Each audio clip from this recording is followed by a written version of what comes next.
Bonsoir mes petits amis. Êtes-vous prêts pour une nouvelle histoire? Bonsoir tout le monde. Moi je suis prêt. Quelle histoire allons-nous raconter ce soir, O'Malley? Ce soir, nous allons découvrir l'histoire de deux enfants très courageux, Hansel et Gretel. Oh, une aventure dans la forêt? Oui, alors ouvrez grand vos oreilles et écoutez bien. Il était une fois.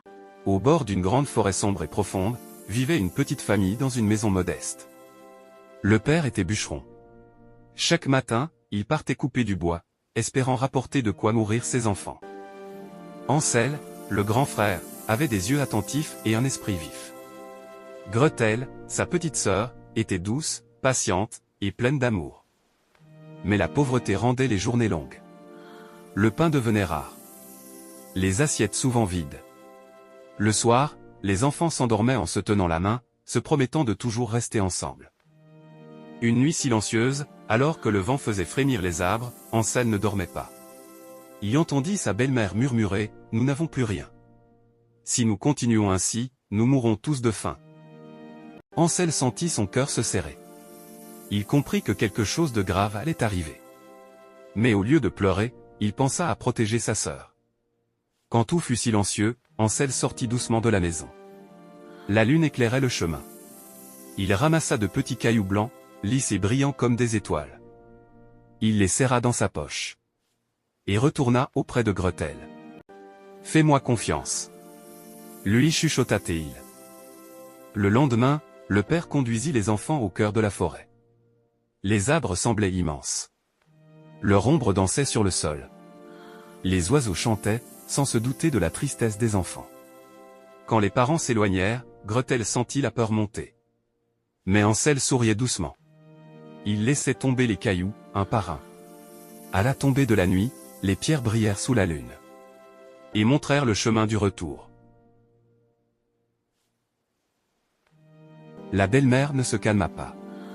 Quelques jours plus tard, elle recommença. Cette fois, Hansel n'eut pas le temps de ramasser des cailloux. Il prit du pain. Mais les oiseaux affamés mangèrent les miettes. La forêt devint silencieuse. La nuit tomba. Les enfants étaient seuls. Gretel pleurait doucement. Hansel, malgré la peur, serrait sa main. Au matin, une odeur sucrée flottait dans l'air. Devant eux apparut une maison incroyable, les murs en pain d'épices, le toit en sucre, les fenêtres en caramel brillant. Ils oublièrent un instant leur peur.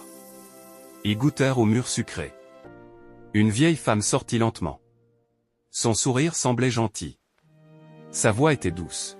« Entrez, mes enfants. Vous devez être fatigués. » Mais derrière cette douceur se cachait une sorcière rusée.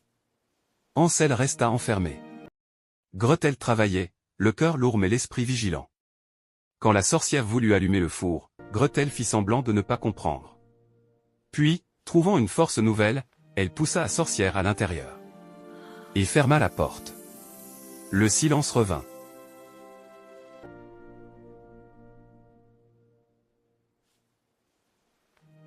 Les enfants découvrirent un trésor. Mais plus précieux encore, ils étaient libres. Ils retrouvèrent leur maison. Le père pleura de bonheur. Désormais, la peur avait disparu. La fée O'Malley referme le livre. Même dans les moments Cocoli sombres, chante doucement. le courage et l'amour montrent toujours le chemin. Bonne nuit mes petits trésors.